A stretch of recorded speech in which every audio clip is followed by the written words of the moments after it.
Hi నమస్తే అందరికీ బన్యన్న fans అందరికీ. సో చాలామంది కొద్దిగా కమెంట్ చేస్తున్నారు ఏంటంటే సో ఫ్యాన్స్ ఎందుకు రియాక్ట్ అవ్వట్లేదు అని. చాలామంది ఇంత జరుగుతున్నా ఎందుకు రియాక్ట్ అవ్వట్లేదు అని చెప్తున్నారు. సో ప్రతి ఒక్కరికి ఫ్యాన్స్ క్లారిటీ ఇస్తున్నాను నేను. ఏంటంటే బన్నీ అన్నగారే నిన్న పోస్ట్ చేసి సో మీరు కొద్దిగా జాగ్రత్తగా ఉండాలి, మనకు తెలియకుండా కొందరు కావాలని ఫేక్ ఐడీలతోని క్రియేట్ చేసి ఫ్యాన్ అని చెప్పుకొని ఇలా ట్రోల్ చేస్తున్నారు.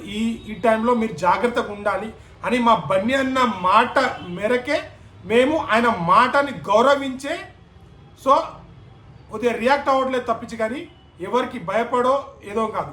సో ఒక నిజాన్ని మాట్లాడడానికి ఒక టాపిక్ వచ్చినప్పుడు దానికి డిఫెండ్ చేయడానికి మనం కరెక్ట్గా మాట్లాడాలి. సో వాళ్ళ పర్సనల్గా వాళ్ళ ఫ్యామిలీని కానీ వాళ్ళని కానీ అటాక్ చేయడానికి లేదు. కాబట్టి టాపిక్ మీదనే మాట్లాడడానికి మేము సిద్ధము.